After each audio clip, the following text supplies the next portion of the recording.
बर्तन मांजूंगा। इसके लेखक हैं हमराज भट्ट बाल सखा। इनका परिचय। हमराज भट्ट की बाल सुलभ रचनाएं बहुत प्रसिद्ध हैं।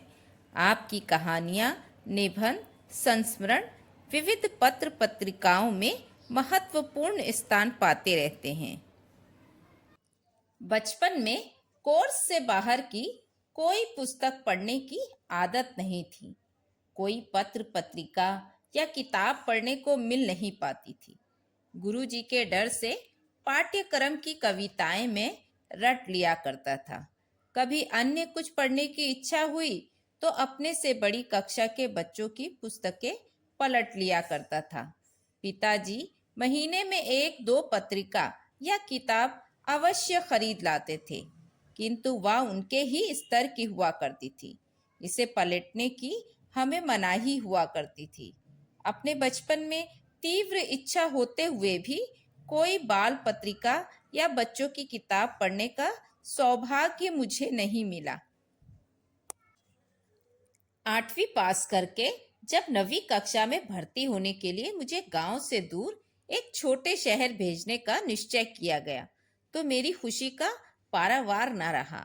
नई जगह, नए लोग, नए साथी, नया वातावरण, घर के अनुशासन से मुक्त, अपने ऊपर एक जिम्मेदारी का एहसास, स्वयं खाना बनाना, खाना, अपने बहुत से काम खुद करने की शुरुआत, इन बातों का चिंतन भीतर ही भीतर आह्लादित कर देता था।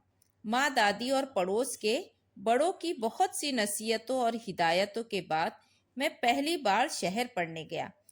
मेरे साथ गांव के 2 साथी और थे। हम तीनों ने एक साथ कमरा लिया और साथ साथ रहने लगे। हमारे ठीक सामने 3 अध्यापक रहते थे। पुरोहित जी हमें हिंदी पढ़ाते थे।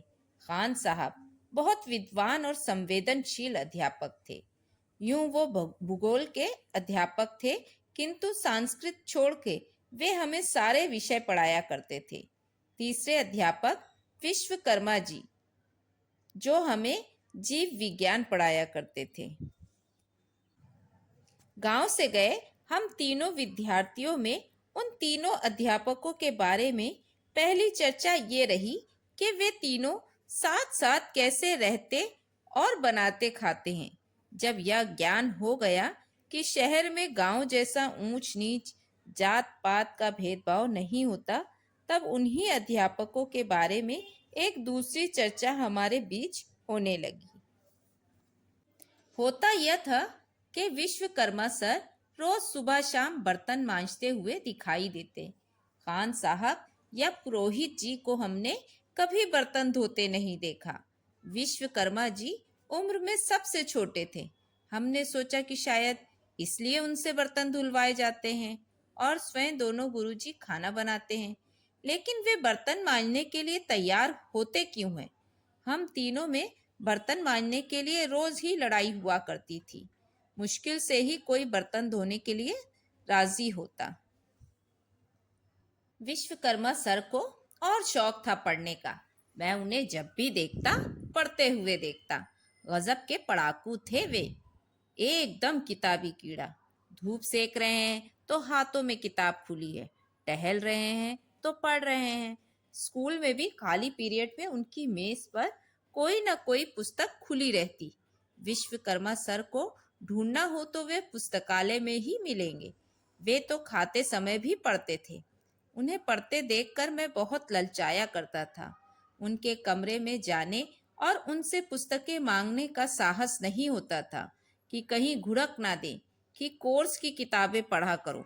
बस उन्हें पढ़ते देखकर, उनके हाथों में रोज नई नई पुस्तकें देखकर मैं ललचा कर रह जाता था। कभी कभी मन करता कि जब बड़ा होऊंगा तो गुरुजी की तरह ढेर सारी किताबें खरीद लाऊंगा और ठाठ से पढ़ूंगा। तब कोर्स की किताबें पढ़ने का झंझट नहीं होगा। एक दिन धुले बर्तन भीतर ले जाने के बहाने मैं उनके कमरे में चला गया। देखा तो पूरा कमरा पुस्तकों से भरा था। उनके कमरे में अलमारी नहीं थी, इसलिए उन्होंने जमीन पर ही पुस्तकों की ढेरियां बना रखी थी। कुछ चारपाई पर, कुछ तकिए के पास और कुछ मेज पर करीने से रखी हुई थी। मैंने बर्तन एक ओर रखे और स्वयं उस पुस्तक प्रदर्शनी में खो गया। मुझे गुरुजी का ध्यान ही नहीं रहा, जो मेरे साथ ही खड़े मुझे देखकर मंद मंद मुस्कुरा रहे थे। मैंने एक पुस्तक उठाई और इत्मीनान से उसका एक एक पृष्ठ पलटने लगा। गुरुजी ने पूछा, पढ़ोगे? मेरा ध्यान टूटा। जी पढ़ूंगा, मैंने कहा। उन्होंने तत्काल छांट कर एक पतली पुस्तक मुझे दी और कहा, इसे पढ़कर लौटा देना और दूसरी ले जाते रहना। मेरे हाथ जैसे कोई बहुत बड़ा खजाना लग गया हो। वह पुस्तक मैंने एक ही रात में पढ़ डाली। उसके बाद गुरुजी से लेकर पुस्तकें पढ़ने का मेरा क्रम चल पड़ा। मेरे साथी मुझे चिढ़ाया करते थे कि मैं इधर उधर की पुस्तकों में समय बर्बाद करता हूँ, किंतु वे मुझे पढ़ते रहने के लिए प्रोत्साहित किया करते थे। वे कहते, जब कोर्स की पुस्तकें पढ़ते पढ़ते ऊब जाओ, तब झट कोई बाहरी रुचिकर पुस्तक पढ़ा करो। विषय बदलने से दिमाग में ताजगी आ जाती है। इस प्रयोग से पढ़ने में मेरी भी रुचि बढ़ गई और विषय भी याद रहने लगा। वे स्वयं मुझे ढूंढ ढूंढ कर किताबें देते, पुस्तक के बारे में बता देते कि अमुक पुस्तक में क्या क्या पाठनीय है। इससे पुस्तक को पढ़ने की रुचि और बढ़ जाती थी। कई पत्रिकाएं उन्होंने लगवा रखी थी, उनमें बाल पत्रिकाएं भी थी। उनके साथ रहकर 12वीं कक्षा तक मैंने खूब स्वाध्याय किया। धीरे धीरे हम मित्र हो गए थे। अब मैं निसंकोच उनके कमरे में जाता और जिस पुस्तक की इच्छा होती पढ़ता और फिर लौटा देता। उनका वह बर्तन धोने का क्रम ज्यों का त्यों रहा। अब उनके साथ मेरा संकोच बिल्कुल दूर हो गया था। एक दिन मैंने उनसे पूछा, सर, आप केवल बर्तन क्यों धोते हैं? दोनों गुरुजी खाना बनाते हैं और आपसे बर्तन धुलवाते हैं, यह भेदभाव क्यों? वे थोड़ा मुस्कुराए और बोले, कारण जानना चाहोगे? मैंने कहा, जी। उन्होंने पूछा, भोजन बनाने में कितना समय लगता है? मैंने कहा, करीब 2 घंटे। और बर्तन धोने में? मैंने कहा, यही कोई 10 मिनट। बस यही कारण है, उन्होंने कहा और मुस्कुराने लगे। मेरी समझ में नहीं आया तो उन्होंने विस्तार से समझाया, देखो, कोई काम छोटा या बड़ा नहीं होता। मैं बर्तन इसलिए धोता हूँ क्योंकि खाना बनाने में पूरे 2 घंटे लगते हैं और बर्तन धोने में सिर्फ 10 मिनट। ये लोग रसोई में 2 घंटे काम करते हैं, स्टोव का शोर सुनते हैं और धुआं अलग से सूंघते हैं। मैं 10 मिनट में सारा काम निपटा देता हूँ और 1 घंटा 50 मिनट की बचत करता हूँ और इतनी देर पढ़ता हूँ। जब जब हम तीनों में काम का बंटवारा हुआ तो मैंने कहा कि मैं बर्तन मांजूंगा। वे भी खुश, मैं भी खुश। उनका समय बचाने का ये तर्क मेरे दिल को छू गया। उस दिन के बाद मैंने भी अपने साथियों से कहा कि मैं दोनों समय बर्तन धोया करूंगा, वे खाना पकाया करें। वे तो खुश हो गए और मुझे मूर्ख समझने लगे, जैसे हम विश्वकर्मा सर को समझते थे। लेकिन मैं जानता था कि मूर्ख कौन है।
वीडियो को लाइक, शेयर और चैनल को सब्सक्राइब करके जाना।